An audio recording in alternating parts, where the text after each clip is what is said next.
사람에 충성하지 않는다. 사람에 충성하지 않는다라는 이거 왜 나온 건지 보겠습니다.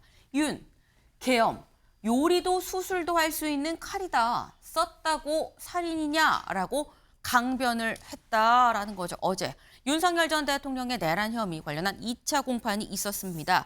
이 자리에서 윤석열 전 대통령 여기 좀 볼까요? 이렇게 얘기했다는 거죠. 계엄은 그 자체론 가치 중립적인 거다.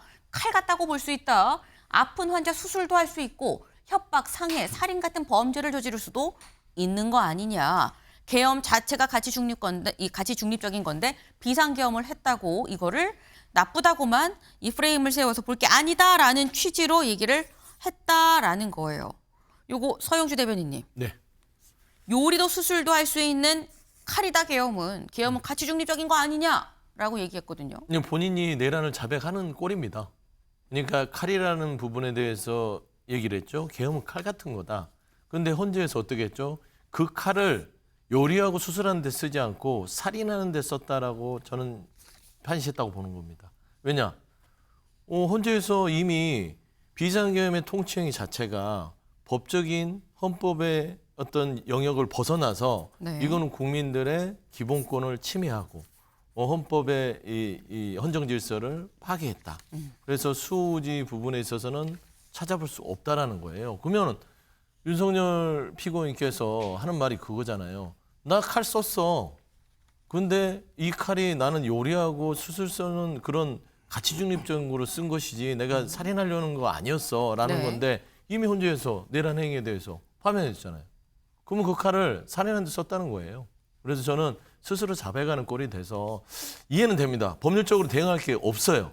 그렇기 때문에 또 지난 헌재처럼 호수위에 떠다니는 달그림자를 본인 스스로 지금 쫓아가는 꼴이 됐다라는 것이라서 그렇게 뭐 논평할 어떤 가치? 그냥 가치 중립적인 입장밖에 제가 말할 수 없습니다. 네.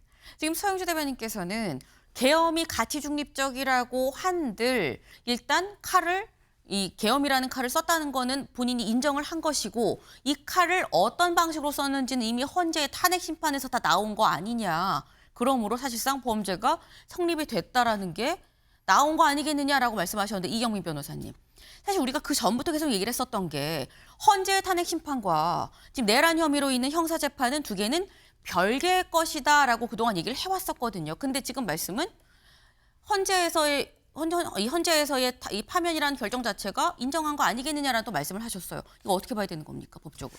사실 이제 엄격하게 따지면 별개 절차가 맞고 네. 그리고 형사 절차에서는 조금 더 이제 엄격하게 이 사람이 혐의가 있는지를 판단을 하게 됩니다. 그래서 그렇게 해서 이제 형사처벌까지 가게 되는데, 근데 어제 하나 이제 주목할 점은 이 검찰에서 헌재 탄핵 심판 결정문을 이제 증거로 제출을 했거든요. 네. 그 말인즉슨 헌재에서 나온 이 결과물들도 하나의 증거 자료로서 형사재판 절차에서 참고를 해달라 이런 의미라고 보시면 되고, 그럼 엄격하게 별개의 절차를 맞긴 하지만 네. 그 과정에서 나왔던 증인들의 증언들이라든지 아니면 헌재 재판관들이 판결을 한 그 내용들이 어느 정도 이 형사재판에서도 가치를 가지는 그런 유의미한 내용들이 있기 때문에 증거로 제출이 된다라고 보시면 될 것 같고, 네. 실제 이제 뭐 하나의 동일한 사실관계를 두고 이게 이제 형사 절차에서 이제 처벌이 될지 여부를 이제 판단을 하는 것이라서 사실 현재 그 탄핵 심판 과정에서 나왔던 그런 증언들에 따르게 되면 어느 정도 이제 내란죄와도 조금 이제 뭐 일맥상통하는 부분도 좀 있기는 하거든요.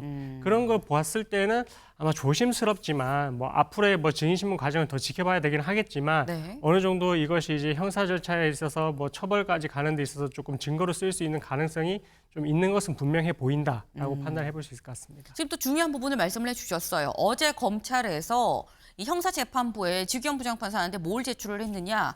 이 헌재의 탄핵 심판 이 선고문을 제출을 했다라는 거죠. 이걸 좀 참고를 하시라라고 제출을 했기 때문에 재판부에서 이걸 어떻게 활용을 할지 여부를 좀 봐야 된다라는 말씀을 지금 하셨습니다. 네.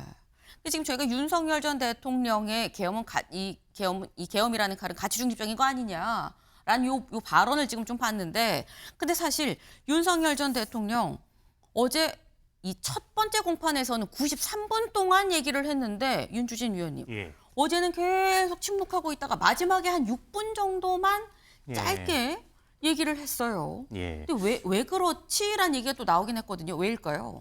글쎄요, 저는 윤 대통령이 이렇게 계속 본인이 직접 나서서 변론을 한다든지, 네. 뭐 증인신문에 참여한다든지 이렇게 됐을 경우에는 오히려 윤 대통령에 대한 이미지가 더 안 좋아질 수밖에 없고, 이것은 지금 현재 진행이 되고 있는 국민의힘 경선에도 악재로밖에 작용할 수밖에 없습니다. 그렇기 때문에 윤 대통령 나름대로 전략적 판단을 한다면 사실 뭐 첫 번째 공판에서는 그런 뭔가 본인의 주장을 좀 속 시원하게 드러놓는 것도 가능하겠으나 전반적으로는 변호인들에게 모든 것들을 좀 일임하고 본인은 정말 꼭 필요한 발언만 하는 것이 본인의 재판을 위해서나 또 본인이 원하는 본인께서도 당부했듯 국민의힘의 대선 승리를 위해서도 바람직한 것이다. 저는 그래서 윤 대통령의 뉴스가 계속 이렇게 나오면 나올수록 국민의힘 후보들은 상당히 부담이 되거든요. 그래서 윤 대통령께서 저는 앞으로도 공판 과정에서는 발언이나 이러한 것들을 좀 최소화하시는 것이 좋겠다라는 생각을 좀 하고 있습니다. 네. 그러니까 지금 말씀은 윤석열 전 대통령이 뭐 전략적으로 생각을 해서 그랬는지 알 수 없겠지만 어쨌거나 윤 전 대통령의 말을 좀 아끼는 편이 지금 상황에서는 좀 나은 것 같다라고 말씀을 하셨어요. 뭐 그런 판단으로 말을 좀 아꼈는지 모르겠습니다만 어제 윤석열 전 대통령 말을 아꼈었죠. 그런데 그런 윤 전 대통령 앞에 이런 얘기를 증인이 나와서 했습니다. 다음 기사를 좀 볼까요?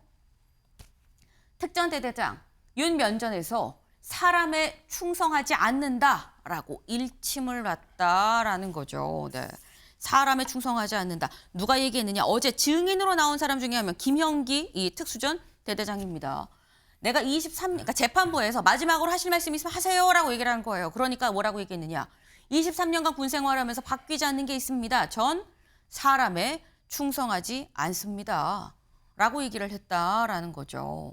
근데 이걸 보면 어디서 들었던 얘기 같은데 이때 들으셨을 거예요. 잠깐 보고 오시죠.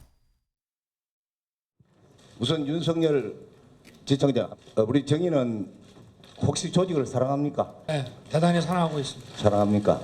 예. 혹시 사람에 충성하는 건 아니에요? 저는 사람에 충성하지 않기 때문에 예. 제가 오늘도 이런 말씀을 드리는 거예요. 네. 여주지청장 때죠. 그때 이 최동욱 이 검찰총장에 대해서 충성하는 거 아닙니까? 라고 정가윤 법사위원장이 그때 얘기를 했었던 그때 그 모습이었는데 그때 전 사람에 충성하지 않습니다. 라는 말로 어떻게 보면 윤주진 위원님. 예. 정치인 윤석열의 싹이 뽀록하고 솟아났던 게 저 맞습니다. 때가 아닌가라는 건데 근데 그 얘기를 어제 공판에서 증인으로 나온 이 특전사 이 대대장한테 본인이 제3자의 입으로 그걸 들은 거거든요. 네. 윤 전 대통령은 어떤 생각을 했을까요? 저는 윤 대통령께서 사람에 충성하지 않는다라는 본인의 원칙을 본인에게도 적용했는지 물어보고 싶어요. 그러니까 본인은 사람에게 충성하지 않는데 그럼 자신의 부하들이나 자신의 참모들이나 아니면 국민의힘 의원들이나 이런 사람들에게는 어떻게 보면 인간 윤석열에게 충성하게끔 기대했던 건 아닌가. 그래서 지금의 이런 작금의 파탄적인 상황이 온 것이 아닌가라는 아쉬움이 있고요. 저는 김영기 대대장에 대해서도 비판하고 싶어요. 왜냐하면 이 자리가 정치하는 자리가 아니잖아요. 지금 공판이지 않습니까? 저 발언은 윤 대통령의 트레이드 마크예요. 저거를 갚아준 겁니다. 정치인이 했다면 저는 오케이, 좋습니다. 그런데 왜 군인이 굳이 나와서 윤 대통령이 했던 발언을 고스란히 되갚아줌으로써 이런 화제를 만드느냐. 군인답지 못하다. 군인은 군인답게 담백하게 사실만 있는 그대로 진술해야지 나와서 마치 좀 정치적 플레이처럼 보이는 그런 일종의 이벤트를 만든 것은 저는 매우 유감스럽습니다. 네. 본인 정치인이 아닌데도 불구하고 윤 전 대통령의 말로 그대로 되갚아준 거 아니냐라는 건데 서영주 대변인님. 그러니까 특전사 대대장이 네. 오죽했으면 그런 얘기를 했을까요?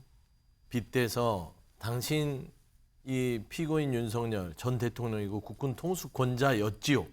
근데 대대장이 왜 그런 감정적인 얘기를 했을까 생각해 보세요. 본인은 죄가 없고 다 부하들한테 뒤집어 씌우려고 하는 전직 군수 통수권 국군 통수권자를 보면서 얼마나 한심했겠습니까? 사람이 충성하지 않는다보다는 저는 이 말에 주목합니다. 군인은 국가와 국민을 지키는 것이다.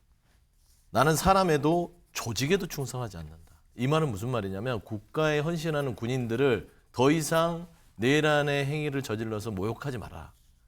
저는 일침을 가했다고 보기 때문에 저는 이게 꼭 대대장 한 사람의 얘기가 아니라 지금 대한민국 군의 무너진 자존심을 대변해서 군 통수권자였던 피고인 윤석열에게 하는 말이다라고 보는 것이 맞지요.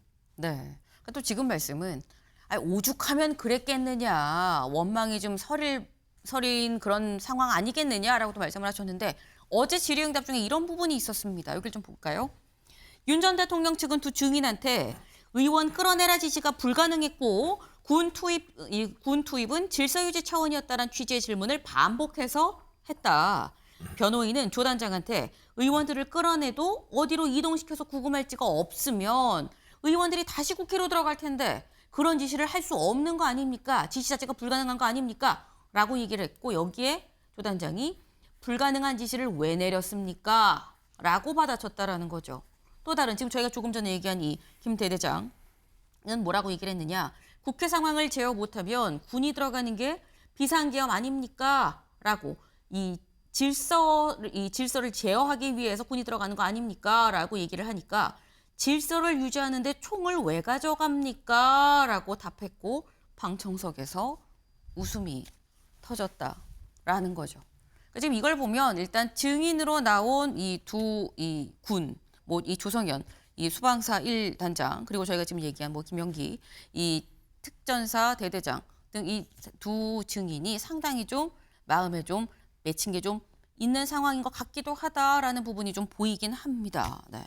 그런데 이런 상황만 있었던 게 아니고요. 다음 기사를 좀 볼까요? 윤, 본질과 관련 없는 증인 신문이다. 재판부, 재판 의심은 잘못이다. 라고 얘기를 했다라는 거예요. 여기 나와 있습니다. 이게 무슨 얘기냐. 어제 재판에서 윤 대통령 한 6분 정도 얘기를 했다라고 말씀드렸죠.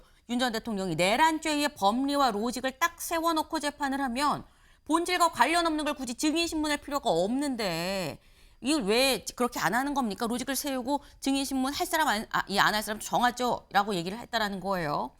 재판 진행에 대해 한마디를 했는데 이에 대해서 재판부가 명확한 기조로 진행하고 있는 재판을 의심하면 잘못된 것이고 검찰이 합리적 의심이 없을 때까지 유죄 입증을 하는 건 존중해야 한다며 재판장이 제지하기도 했다라고 얘기를 이 기사에 지금 나왔습니다. 지금 이게 이경빈 변호사님, 사실 이 상황을 보면 윤석열 전 대통령이 아니 이거 이렇게 로직 세워서 이렇게 해야 되는 거 아니에요? 라고 어떻게 보면 훈수 아닌 훈수를 좀 둔 상황에서 재판부가 우리가 알아서 할 거예요 라고 약간 제지를 한 상황으로 보이거든요. 근데 그렇다고 하면 이건 잘 모르는 상황이라고 해도 윤석열 전 대통령 피고인 입장에서는 썩 플러스 될 상황은 아닌 거 아니지 않냐라는 생각이 들어요. 어떻게 보면은 정말 답답하니까 네. 좀 이런 행동을 보이지 않았나라고 생각이 되고 사실 재판을 할 때 피고인이 이렇게 관여를 하는 부분이 물론 이제 그것을 막는 것은 아니지만 그래도 필요한 그런 절차에 있어서 이제 발언을 하게 되는데 네. 어제 그런 발언들은 어떻게 보면은 좀 이것이 이제 내란죄로 갈 것이 조금은 이제 본인 입장에서도 불리하다고 생각되는 증언들이 계속해서 튀어나오다 보니까 아마 이런 부분들을 조금 탈피를 하고자 애초에 그 전제로서 뭔가 이제 비상계엄을 선포를 했던 것이 이런 호소형 계엄에 불과하다.